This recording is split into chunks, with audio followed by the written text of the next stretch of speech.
Good morning students, welcome back to the BLO class. So we were discussing the banker and customer relationship, right? So under the special relationship, the last 2 points are left over, that is right not to produce books of accounts and bankers right under the garnishee order, right?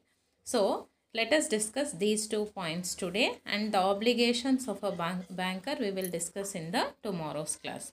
Now coming to right not to produce the books of accounts. Now, why the banker should not produce the books of accounts to any others of a customer? See, according to the provisions of the Banker Books Evidence Act 1891, the banker need not produce the original books of accounts as evidence in cases in which the banker is not a party. He can issue only an attested copy of the required portion of the account, which can be utilized as a evidence before the court. See, a customer's books of account should be shown only to the customer, not to any other party. Only if there is any case filed on the customer in the bank, then the bank can give only a small portion of attested copy to the court, that too if the court requires only.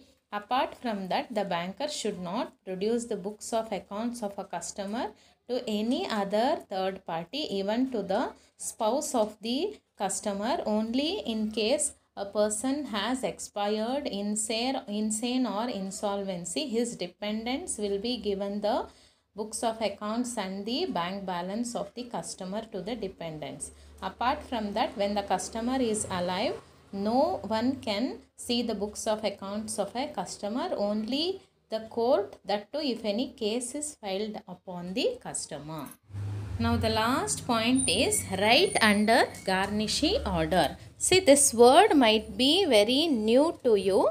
I'll explain, you will understand. Listen. Now garnishee order is an order issued by the court at the request of a judgmental creditor, that is the bank. If a bank requests, then the order will be given by the court. That order is called as a garnishee order to the garnishee, warning him not to pay the money which is with him to the judgment debtor until the claims of the judgment credit is disposed of. Now, I think you didn't understood anything even though I read it out. I'll explain this with an example. You will understand. Now see, a garnishee order is an attachment order which is issued by the court. For example, see here, A borrows money from B. Okay. Now A fails to repay the loan. So A has borrowed the money from B. Now A has to repay it to the B within the due date, right? But A has failed to repay the loan.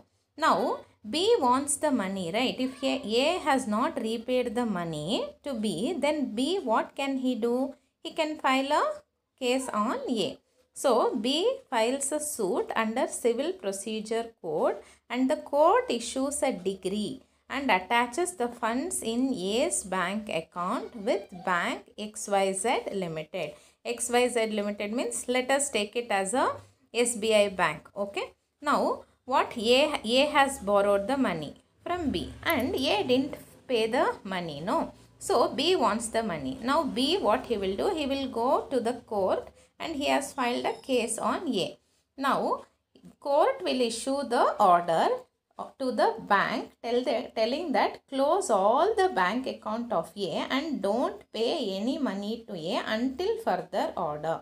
So the order issued by the court for the bank is called as a garnishee order, telling the bank not to pay any A's bank account to A until the further order. That order is called as a garnishee order. So here the order is given for the benefit of B because the money should be paid to B. So until A repays the money to B, A cannot withdraw any of his money from the bank because the order is issued from the court to bank not to give any money to A until he gives back the money to B.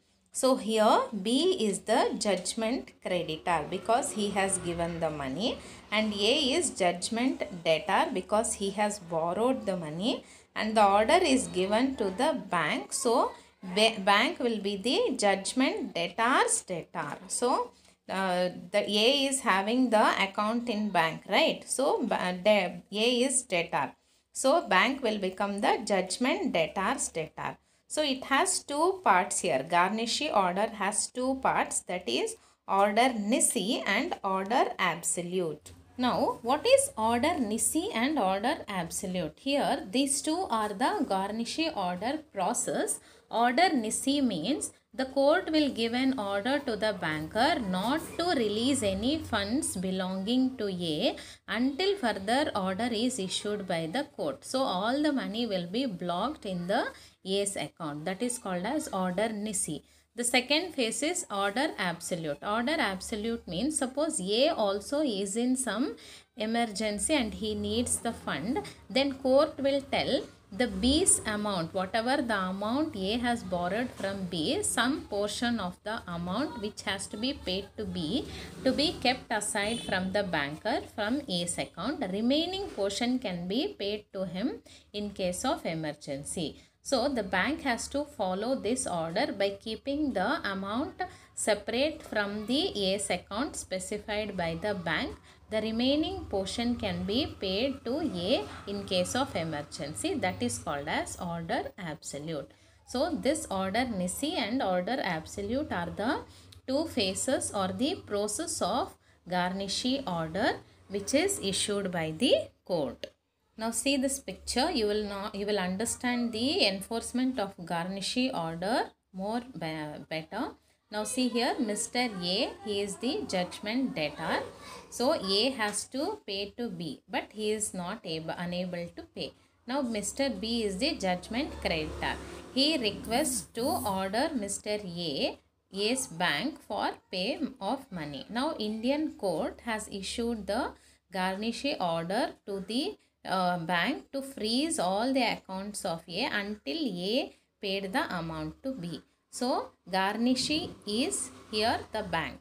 So the order is issued by the court to the bank. That is why it is called as a Garnishee order. So A is the debtor, B is the creditor. A has to pay the money to B, but he is not able to pay. So B goes to court and files the case on A. Now court will give an order to bank not to pay any money to A from his account until A repays the B's money. So that is called as a Garnishee order. I hope all of you have understood. So this is a very important question, students. It is asked for 14 marks in the previous year question paper 2019. The banker's right under Garnishee order. You have to explain the meaning. The example, just now I explained Mr. A and B's example, no? Same example you can explain. Then the process of Garnishee order, that is the order nisi and order absolute, you can explain. So in today's class, you have understood the two rights of a banker, that is right not to produce the books of accounts and banker's right under Garnishee order. I hope both the points are clear. So in tomorrow's class, we will be moving on to the obligations of a banker. Okay, meet you all in tomorrow's class. Whatever notes I am going to send, write down neatly and understand, because this is little bit complicated term, Garnishee order. Most of the students will not understand, but when you are writing, if you are writing clearly with examples, I hope you will not forget this term. You will be able to remember it for a longer term. Okay, thank you everyone.